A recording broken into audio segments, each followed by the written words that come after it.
ಜಲಜ್ಯೇಷ್ಠನಿಭಾಕಾರಂ ಜಗದೀಶಪರಾಶ್ರಯಂ ಜಗತೀತಲವಿಖ್ಯಾತಂ ಜಗನ್ನಾಥಗುರುಂ ಭಜೆ. ಹರಿಕಥಾಮೃತಸಾರ ಗುರುಗಳ ಕರುಣದಿಂದಾಪನಿತು ಪೇಳುವೆ, ಪರಮ ಭಗವದ್ಭಕ್ತರಿದನಾದರದಿ ಕೇಳುವುದು. ಜನನಿಯನು ಕಾಣದಿಹ ಬಾಲಕ, ನೆನೆದು ಹಲುಬುತಿರೆ, ಕತ್ತಲೆ ಮನೆಯೊಳಡಗಿದ್ದವನ ನೋಡುತ್ತ ನಗುತ ಹರುಷದಲ್ಲಿ. ತನಯನಂಬಿಗಿಡಪ್ಪಿರಂಬಿಸಿ ಕನಲಿಕೆಯ ಕಳೆವಂತೆ ಮಧುಸೂದನನು, ತನ್ನವರಿದ್ಯೆಡೆಗೆ ಬಂದೊರಗಿಸಲಹುವನು. ಹರಿಕಥಾಮೃತ ಸಾರದ ಕರುಣಾಸಂಧಿಯ 10 ಪದ್ಯಗಳ ಚಿಂತನೆಯನ್ನು ಈ ಹಿಂದೆ ನಾವು ವಿಸ್ತಾರವಾಗಿ ಚಿಂತನೆ ಮಾಡಿದ್ದೇವೆ. 11ನೇ ಪದ್ಯ ಇಂದು ಚಿಂತನೆಗೆ ತಂದುಕೊಳ್ಳೋಣ. ಜನನಿಯನು ಕಾಣದಿಹ ಬಾಲಕ, ನೆನೆದು ಹಲುಬುತಿರೆ. ಅಂದರೆ ಭಗವಂತನ ಕಾರುಣ್ಯ ಹೇಗುಂಟು ಅನ್ನೋವರನ್ನು ಚಿಂತನೆಗೆ ಕೊಡ್ತಾ ಅಂತಾರೆ, ಅವನಿಗಾಗಿ ನಾವು ಹಂಬಲಿಸಿದಾಗ ಭಗವಂತ ಬಂದು ನಮಗೆ ಅನುಗ್ರಹಿಸ್ತಾನೆ. ಅವನ ಕಳಕಳಿ ನಮಗೆ ಇರಬೇಕು.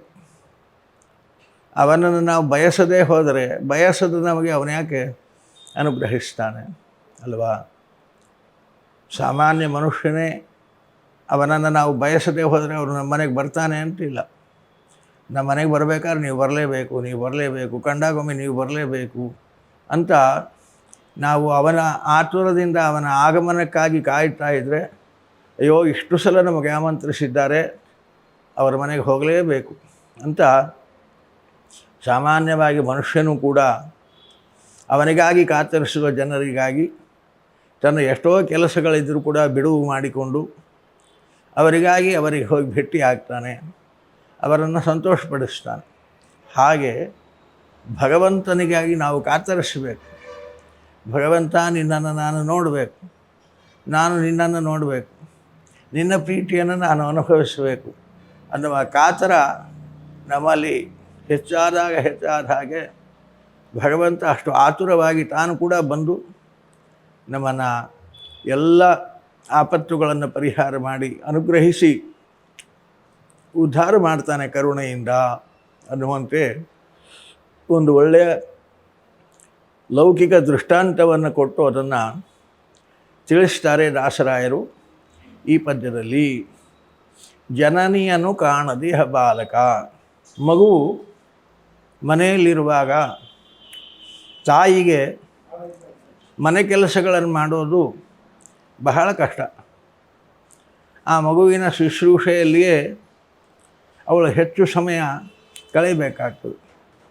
ಅದರ ಸ್ನಾನ, ವಸ್ತ್ರ, ಊಟ, ಹಾಲು, ತಿಂಡಿ ಅದು ಅಳ್ತಾ ಇದ್ದರೆ ಸಮಾಧಾನ ಮಾಡುವುದು, ಹೀಗೆ ಆ ಮಗುವಿನ ಶುಶ್ರೂಷೆಯಲ್ಲಿಯೇ ಹೆಚ್ಚು ಸಮಯ ಅವಳು ಕಳೆಯಬೇಕಾಗ್ತದೆ.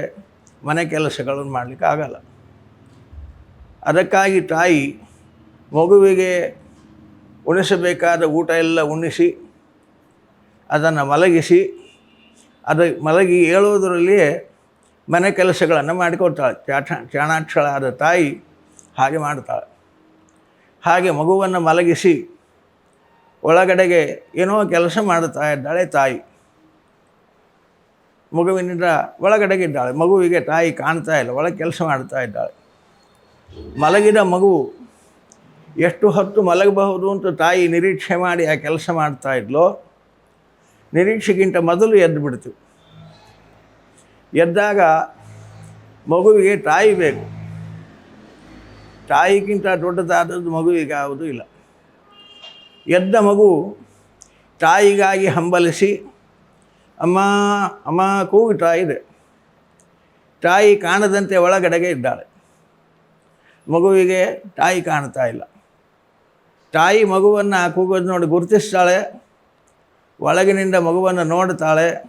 ಆದರೆ ಒಳಗಿರುವ ತಾಯಿ ಮಗುವಿಗೆ ಕಾಣ್ತಾ ಇಲ್ಲ. ಒಳಗಿದ್ದ ತಾಯಿ ಕೂಗುತ್ತಾಳೆ, ನಾನು ಇಲ್ಲೇ ಇದ್ದೇನೆ ಬಾ ಅಂದರೆ ಮಗುವಿಗೆ ಏನಾಗಲ್ಲ.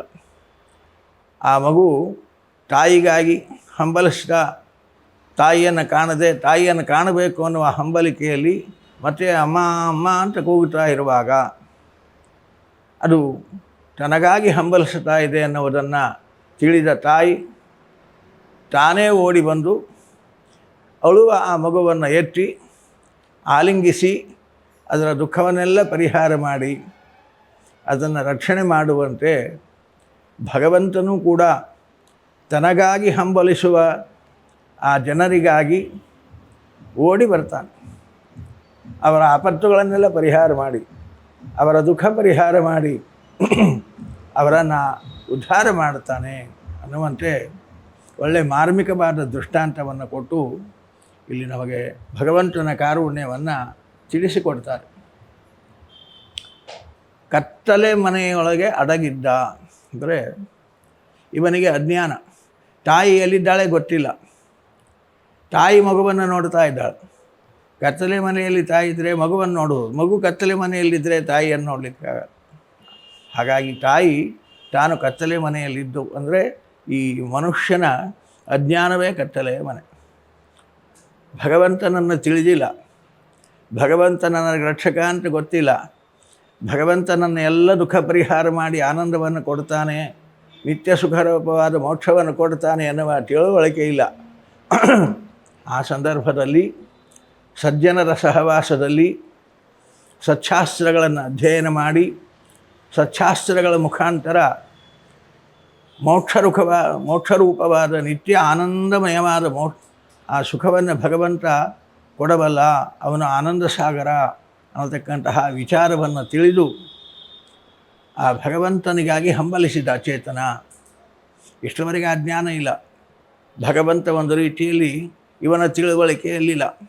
ಅದರಿಂದ ಸುಖ ಆದೀತು, ಇದರಿಂದ ಸುಖ ಆದೀತು, ಮತ್ತೊಂದರಿಂದ ತನಗೆ ಸುಖ ಆದೀತು, ದುಡ್ಡಿನಿಂದ ಸುಖ ಆದೀತು, ಮನೆ ಕಟ್ಟಿದರೆ ಸುಖವಾಗಿ ಇರಬಲ್ಲೆ, ಹೆಂಡತಿ ಇದ್ದರೆ ನಾನು ಸುಖವಾಗಿರುವಲ್ಲೆ, ಮಕ್ಕಳಾದರೆ ಸುಖವಾಗಿರುವಲ್ಲೆ, ಹೀಗೆ ಯಾವ್ಯಾವುದೋ ಸುಖದ ಸಾಧನ ಅಂತ ತಿಳಿದು ಅಜ್ಞಾನದಿಂದ ಅಲ್ಲಿ ಎಲ್ಲ ವರ್ತಿಸಿ ಇದು ಯಾವುದರಿಂದಲೂ ನನಗೆ ಸುಖ ಇಲ್ಲ ಅಂತ ತಿಳಿದು ಆ ಹೊತ್ತಿಗೆ ಅಕಸ್ಮಾತ್ತಾಗಿ ದೈವಯೋಗದಿಂದ ಸಾಧುಗಳ ಸಹವಾಸವಾಗಿ ಅವರ ಸಹವಾಸದಲ್ಲಿ ಸಚ್ಛಾಸ್ತ್ರ ಶ್ರವಣವನ್ನು ಮಾಡಿ ಭಗವಂತ ಆನಂದ ಸಮುದ್ರ, ಸುಖದ ಕಡಲು, ಅವನನ್ನು ಆಶ್ರಯಿಸಿದರೆ ಮಾತ್ರ ಆನಂದ ಶರೀರಿ, ಆನಂದ ಮಾತ್ರ ಶರೀರವಾಗಿ ಉಳ್ಳ ಆ ಭಗವಂತ ನನಗೆ ಆನಂದವನ್ನು ಕೊಡಬಲ್ಲ ಅಂತ ಭಗವಂತನಿಗಾಗಿ ಹಂಬಲಿಸಿ ಹಗಲು ರಾತ್ರಿ ಆ ಭಗವಂತನ ಪ್ರೀತಿಗಾಗಿ ಪ್ರಯತ್ನಿಸಿದಾಗ ತನ್ನ ಹಂಬಲಿಕೆ ಆ ಚೇತನನಿಗೆ ಉಂಟಾಗಿದೆ ಅನ್ನುವುದನ್ನು ಭಗವಂತ ತಿಳಿದಾಗ ತಾಯಿಯಂತೆ ಹೇಗೆ ತಾಯಿ ಮಗುವಿನ ಮೇಲೆ ವಾತ್ಸಲ್ಯವನ್ನು ತೋರಿಸಿ ಓಡಿ ಬಂದು ಆ ಮಗುವನ್ನು ಎತ್ತಿಕೊಂಡು ಅದೇನು ಹಂಬಲಿಸ್ತಾ ಇರ್ತದೆ ತಾಯಿಗಾಗಿ ಆ ಎಲ್ಲ ಹಂಬಲಿಕೆಯನ್ನು ಕಳೆದು ಬಿಗಿದಪ್ಪಿ ಅಳುತ್ತಾ ಇದ್ದರೆ ಅದನ್ನು ರಂಭಿಸಿ ಅದರ ಎಲ್ಲ ಮಾನಸಿಕ ದುಃಖ ಭಯ, ತಾಯಿ ಇಲ್ಲ ಅಂದರೆ ಭಯ ತಾಯಿಗೆ ಮಗುವಿಗೆ, ಹಾಗಾಗಿ ಆ ಭಯವನ್ನೆಲ್ಲ ಕಳೆದು ತಾಯಿಯ ತೊಡೆಯಲ್ಲಿರುವ ಮಗುವಿನ ನಿಶ್ಚಿಂತಿ, ಹಾವು ಬಂದರೂ ಅದಕ್ಕೆ ಭಯ ಇಲ್ಲ, ಯಾಕೆ ತಾಯಿ ಇದ್ದಾಳೆ ರಕ್ಷಣೆಗೆ ಅಂತ. ಹಾಗೆ ಭಗವಂತನ ರಕ್ಷಣೆಯಲ್ಲಿ ಎಲ್ಲ ದುಃಖವನ್ನು ಚೇತನ ಮರೀತಾನೆ. ಹಾಗೆ ಎಲ್ಲ ದುಃಖಗಳನ್ನು ಅಭಯಗಳನ್ನು ಕಳೆದು ಅಭಯಸ್ಥಾನ ಸುಖಸ್ಥಾನ ರೂಪವಾದ ಆ ಮೋಕ್ಷವನ್ನು ಭಗವಂತ ಚೇತನರಿಗೆ ಕೊಟ್ಟು ತಾಯಿಯ ವಾತ್ಸಲ್ಯ ಅದರಂತೆ ನಮ್ಮ ಮೇಲೆ ಕರುಣೆಯನ್ನು ತೋರಿಸಿ ಉದ್ಧಾರ ಮಾಡ್ತಾನೆ ಅನ್ನತಕ್ಕಂತಹ ಚಿಂತನೆಯನ್ನು ಈ ಪದ್ಯದಲ್ಲಿ ಕೊಡ್ತಾ ಇದ್ದಾರೆ. ತಾಯಿಗಾಗಿ ಮಗು ಹಂಬಲಿಸ್ತದೆ. ಆ ಮಗು ತಾಯಿಯನ್ನು ಹಂಬಲಿಸ್ತಾ ಇರುವಾಗ ಬೇರೆ ಯಾರೇ ಬಂದು ಏನನ್ನು ಕೊಟ್ಟರು ಅದಕ್ಕೆ ಸಮಾಧಾನ ಇಲ್ಲ. ತಾಯಿನೇ ಬೇಕದಕ್ಕೆ, ಬೇರೆ ಏನೇ ಕೊಟ್ಟರೆ ಸಮಾಧಾನ ಆಗಲ್ಲ ಅದಕ್ಕೆ. ನನಗೆ ತಾಯಿಯೇ ಬೇಕು ಅಂತ ಹಠ ಮಾಡ್ತದೆ. ಯಾರೋ ತಂದು ತಿಂಡಿ ಪದಾರ್ಥಗಳನ್ನು ಕೊಟ್ಟರು, ಯಾರೋ ತಂದು ಏನೋ ಹಾಲು ಗೀಲು ಕುಡಿಸುವ ಪ್ರಯತ್ನ ಮಾಡಿದರು, ಯಾರೋ ಆಟಿಕೆ ಸಾಮಾನುಗಳನ್ನು ತೋರಿಸಿ ಅದನ್ನು ಸಮಾಧಾನ ಮಾಡಬೇಕು ಅಂತ ತೋರಿಸಿದರು. ಅದು ಯಾವುದು ನನಗೆ ಬೇಡ, ತಂದದ್ದನ್ನೆಲ್ಲ ಮಗು ಬಿಸಾಡ್ತಾರೆ. ನನಗಿದು ಬೇಡ, ನನಗಿದು ಬೇಡ, ನನಗಿದು ಬೇಡ, ನನಗೆ ತಾಯಿ ಬೇಕು, ನನಗೆ ತಾಯಿ ಬೇಕು. ತಾಯಿಯನ್ನು ನೋಡುವಾಗ ಆನಂದ ಆಗ್ತದೆ ಮಗುವಿಗೆ. ಹಾಗೆ ತಾಯಿಗಾಗಿ ಹಂಬಲಿಸುವ ಮಗು, ತನಗೆ ಯಾವುದು ಬೇಡ ಅಂತ ತಾಯಿಗಾಗಿ ಹಂಬಲಿಸ್ತದೆ ಮಗು. ಹಾಗೆ ವೈರಾಗ್ಯದಿಂದ ಈ ಲೌಕಿಕವಾದ ಯಾವ ಸುಖಗಳು ನನಗೆ ಬೇಡ, ಯಾವ ಸ್ವರ್ಗಾದಿಗಳು ನನಗೆ ಬೇಡ, ನನಗೆ ಭಗವಂತನ ಅನುಗ್ರಹ ಬೇಕು, ಭಗವಂತನ ಪ್ರೀತಿ ಬೇಕು. ಆ ಭಗವಂತನ ಪ್ರೀತಿಯನ್ನು ಅರಸಿ ನಾನು ಜೀವನ ಮಾಡಬೇಕು, ಭಗವಂತನ ದರ್ಶನ ಪಡಿಬೇಕು, ಭಗವಂತನನ್ನು ನೋಡಬೇಕು ಅಂತ ಮನುಷ್ಯ ಲೌಕಿಕವಾದ ವಿಷಯ ಪದಾರ್ಥಗಳಿಂದ ವಿರಕ್ತನಾಗಿ ಅದು ಯಾವುದರ ಮೋಹಕ್ಕೂ ಒಳಗಾಗದೆ ಆ ಮೋಹಗಳನ್ನೆಲ್ಲ ಕಳೆದುಕೊಂಡು ಭಗವಂತನಿಗಾಗಿ ಹಂಬಲಿಸಿದಾಗ ಭಗವಂತನ ವಾತ್ಸಲ್ಯವನ್ನು, ಭಕ್ತವತ್ಸಲವನ್ನು ವಾತ್ಸಲ್ಯ ತೋರಿಸ್ತಾನೆ.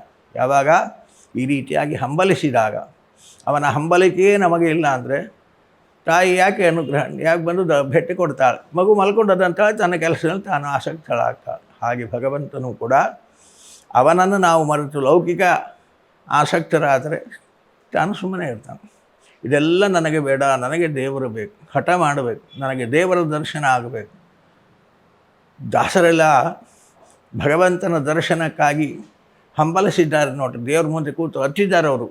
ಎಂದಿಗಾಹುದೋ ನಿನ್ನ ದರ್ಶನ ಅಂದಿಗಲ್ಲದೆ ಬಂಧ ತಪ್ಪದು ಸ್ವಾಮಿ, ನಿನ್ನ ದರ್ಶನ ಎಂದಾದೀತು. ನನಗೆ ಆಯುಷ್ಯ ಕಳೆಯುತ್ತಾ ಬಂತು, ಇಷ್ಟು ಆಯುಷ್ಯ ಆಯಿತು, ಇನ್ನು ಈ ಮನುಷ್ಯ ಶರೀರದಿಂದ ನಾನು ಎಷ್ಟು ಆಯುಷ್ಯ ಇರಬಲ್ಲೆ, ಉಳಿದ ಅಷ್ಟು ಸಮಯದಲ್ಲಿ ನಾನು ನಿನ್ನನ್ನು ನೋಡಬೇಕು ಅಂತ ಕಾತರಿಸಿ ಭಗವಂತನ ದರ್ಶನಕ್ಕಾಗಿ ಹಂಬಲಿಸಿ ದೇವರ ಮುಂದೆ ಕೂತು ಹತ್ತಿದ್ದಾರೆ ಅವರೆಲ್ಲ. ಹಾಗಾಗಿ ಭಗವಂತನ ಅಪರೋಕ್ಷವನ್ನು ಪಡೆದರು ಜ್ಞಾನಿಗಳು, ದಾಸವರೇಣ್ಯರುವಂಥವರೆಲ್ಲ. ಹಾಗೆ ಅವನ ಹಂಬಲ ನಮಗೆ ಇದ್ದಾಗ, ಹಂಬಲಿಸಿದ ನಮಗಾಗಿ ಭಗವಂತ ವಾತ್ಸಲ್ಯದಿಂದ ಬಂದು ನಮ್ಮನ್ನು ಎಲ್ಲ ರೀತಿಯಲ್ಲಿ ಸರ್ವತೋಮುಖವಾಗಿ ರಕ್ಷಕನಾಗಿ ನಿಂತು ನಮ್ಮ ಎಲ್ಲ ದುಃಖ, ಶೋಕ, ಭಯ ಎಲ್ಲವನ್ನು ಕಳೆದು ಶಾಶ್ವತ ಸುಖರೂಪವಾದ ಮೋಕ್ಷವನ್ನು ಕೊಡ್ತಾನೆ. ಮಾತ್ರವಲ್ಲ, ನಿತ್ಯ ದರ್ಶನ, ಭಗವಂತನನ್ನು ಕಾಣಬೇಕು, ಅವನ ಪ್ರೀತಿ ಅನುಭವಿಸಬೇಕು. ನಾವು ಹಂಬಲಿಸಿದ ಕಾರಣ ಮೋಕ್ಷದಲ್ಲಿ ನಿತ್ಯ ದರ್ಶನವನ್ನು ಕೊಡ್ತಾ, ಅಪಾರವಾದ ಪ್ರೀತಿಯನ್ನು ಕೊಡ್ತಾ, ನಿತ್ಯ ಸುಖರೂಪವಾದ ಮೋಕ್ಷದಲ್ಲಿ ನಮ್ಮನ್ನಿಟ್ಟು ರಕ್ಷಣೆ ಮಾಡ್ತಾನೆ. ಇದು ಅವನ ಕರುಣೆ, ಅವನಿಗಾಗಿ ಹಂಬಲಿಕೆ ನಮಗೆ ಬೇಕು ಅನ್ನತಕ್ಕಂತಹ ಚಿಂತನೆಯನ್ನು ದಾಸರು ಈ ಪದ್ಯದಲ್ಲಿ ಕೊಡ್ತಾ ಇದ್ದಾರೆ. ಈ ವಿಷಯದಲ್ಲಿ ಹಿಂದೆ ಒಂದು ವಿಚಿತ್ರವಾದ ಚರಿತ್ರೆ ನಡೆದಿದೆ. ಏನದು ಚರಿತ್ರೆ ಅಂದರೆ, ಜಗತ್ತಿನಲ್ಲಿ ರಾಘವೇಂದ್ರ ಸ್ವಾಮಿಗಳವರ ಏಕಾಂತ ಭಕ್ತರಾದ ಅಪ್ಪ ಅವರು ಅಂತಲೇ ಪ್ರಸಿದ್ಧರಾದ, ಇಭರಾಮಪುರದ ಅಪ್ಪ ಅವರು ಅಂತಲೇ ಪ್ರಸಿದ್ಧರಾದ ಆ ಪುಣ್ಯಾತ್ಮರ ಜೀವನದಲ್ಲಿ ಒಂದು ಘಟನೆ ನಡೆಯಿತು. ತಾಯಿಗಾಗಿ ಹಂಬಲಿಸುವ ಮಗುವಿನ ಕಥೆ ಅಲ್ಲಿ ಒಂದು ನಡೆಯಿತು. ಅವರು ಒಳಗಡೆಗೆ ಜಪಕ್ಕೆ ಕೂತಾಗ ಅವರ ಮನೆ ಕೆಲಸ ಮಾಡುವವಳ ಮಗ, ಒಂದು ಸಣ್ಣ ಮಗು ಅಳುತ್ತಾ ಇದೆ, ರಂಪು ಮಾಡುತ್ತಾ ಇದೆ. ಇವರಿಗೆ ಅನುಷ್ಠಾನ ಮಾಡಲಿಕ್ಕೆ ಆಗ್ತಾಯಿಲ್ಲ. ಒಳಗೆ ದೇವರು ಕೋಣೆಯಲ್ಲಿ ಇವರು ಕೂತಿದ್ದಾರೆ, ಆ ಮಗು ಗಟ್ಟಿಯಾಗಿ ಗಲಾಟೆ ಮಾಡುತ್ತಾ ಇದೆ. ಅಪ್ಪ ಅವರು ಹೇಳಿದರು, ಯಾಕೆ ಮಗು ಅಳುತ್ತಾ ಇದೆ, ಅದಕ್ಕೇನು ಬೇಕು ಕೊಟ್ಟು ಸಮಾಧಾನ ಮಾಡಿರಿ. ಎಷ್ಟು ಹೇಳಿದರೂ ಆ ಮಗು ಸಮಾಧಾನ ಆಗ್ತಿಲ್ಲ. ಯಾರೆಲ್ಲ ಬಂದು ಏನೆಲ್ಲ ಕೊಡ್ತಾರೆ, ಏನೆಲ್ಲ ತೋರಿಸ್ತಾರೆ, ಯಾವುದಕ್ಕೂ ಮಗು ಕೇಳ್ತಾ ಇಲ್ಲ. ಹಠ, ಒಂದೇ ಹಠ ಅದರದ್ದು. ಕಡೆಗೆ ಜಪ ಮಾಡಲಿಕ್ಕೆ, ಆ ಗಲಾಟೆಗೆ ಜಪ ಮಾಡಲಿಕ್ಕೆ ಆಗದ ಅಪ್ಪ ಅವರು ತಾವೇ ಹೊರಗಡೆಗೆ ಬಂದು ಕೇಳ್ತಾರೆ, ಯಾಕೆ ಹಠ ಮಾಡ್ತಾ ಇದೆ ಮಗು, ಅದು ಕೇಳಿದ್ದು ಕೊಟ್ಟರೆ ಆಗಲ್ವಾ? ಅಲ್ಲ, ಅದು ಕೇಳಿದ್ದು ಕೊಡಲಿಕ್ಕೆ ಆಗುತ್ತಾ ಇಲ್ಲ. ಯಾಕೆ ಅಂದರೆ ಅವನು ತನ್ನ ತಾಯಿ ಬೇಕು ಅಂತ ಕೂಗುತ್ತಾ ಇದ್ದಾನೆ. ಅವನ ತಾಯಿ ಇವತ್ತು ಬೆಳಗ್ಗೆ ಆ ಮಗು ಮಲಗಿರುವಾಗಲೇ ಹಂಪೆ ಜಾತ್ರೆಗೆ ಅಂತ ಹೋಗಿದ್ದಾಳೆ. ಸ್ವಲ್ಪ ಸಮಾಧಾನದಿಂದ ಆ ಮಗುವನ್ನು ನೋಡಿಕೊಡ್ರಿ, ಜಾತ್ರೆ ಮುಗಿಸ್ಕೊಂಡು ಬೇಗ ಬಂದುಬಿಡ್ತೇನೆ ಅಂತ ಹೇಳಿ ಅವಳು ಹಂಪೆ ಜಾತ್ರೆಗೆ ಹೋಗಿದ್ದಾಳೆ. ಕುಲದೇವರ ಜಾತ್ರೆ ಅಂತ ಫಲ ಸಮರ್ಪಣೆ ಮಾಡಿ ಬರಬೇಕು ಅಂತ ತಾಯಿ ಹೋಗಿದ್ದಾಳೆ. ತಾಯಿ ಇಲ್ಲ, ಆದರೆ ಮಗು ತಾಯಿ ಬೇಕು ಅಂತ ಹಠ ಮಾಡ್ತಾ ಇದೆ.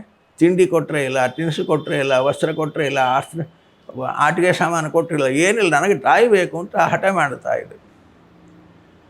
ಅಪ್ಪ ಅವರು ಆ ವಾತ್ಸಲ್ಯ ತೋರಿಸಿದ ನೋಡ್ರಿ. ಭಗವಂತನಂತೆ ಭಗವದ್ಭಕ್ತರು ಕೂಡ ಅನುಗ್ರಹಿಸ್ತಾರೆ. ಅವರು ಆ ಮಗುವನ್ನು ಸಮಾಧಾನ ಮಾಡಿದರಂತೆ, ನಿನಗೆ ತಾಯಿ ಬೇಕಲ್ಲ, ತಾಯಿ ನೋಡಿದರೆ ಸಮಾಧಾನ ಆಗ್ತದೆ. ಹೌದು, ನನಗೆ ತಾಯಿ ಬೇಕು, ನಾನು ತೋರಿಸ್ತೇನೆ ಬಾ ಅಂತ ಆ ಮಗುವನ್ನು ತಮ್ಮ ಮನೆಯ ಮಾಳಿಗೆಯ ಮೇಲೆ ಕರೆದುಕೊಂಡು ಹೋಗಿ ತೋರಿಸಿದ್ರಂತೆ. ಅಕೋ ಅಲ್ಲಿ ನೋಡು, ವಿರೂಪಾಕ್ಷೇಶ್ವರನ ಜಾತ್ರೆಯಲ್ಲಿ ರಥೋತ್ಸವದಲ್ಲಿ ನಿನ್ನ ತಾಯಿ ಇದ್ದಾಳೆ, ನಿನಗಾಗಿ ಮಿಠಾಯಿ ಖರೀದಿ ಮಾಡ್ತಾ ಇದ್ದಾಳೆ, ನಿನಗಾಗಿ ಸಿಹಿ ತಿಂಡಿಗಳನ್ನು ತಂದು ಕೊಡ್ತಾಳೆ, ಅಕೋ ಅಲ್ಲಿ ಕಾಣಿಸ್ತಾಳೆ ಅಂತ ತಮ್ಮ ಮನೆಯಲ್ಲಿ ಇಬ್ರಾಹಿಂಪುರದ ಆ ಹಳ್ಳಿಯಲ್ಲಿ ನಿಂತು ಮಾಳಿಗೆಯ ಮೇಲಿಂದ ಆ ಮಗುವಿಗೆ ತಾಯಿಯನ್ನು ತೋರಿಸಿ ಸಮಾಧಾನ ಮಾಡಿದರಂತೆ.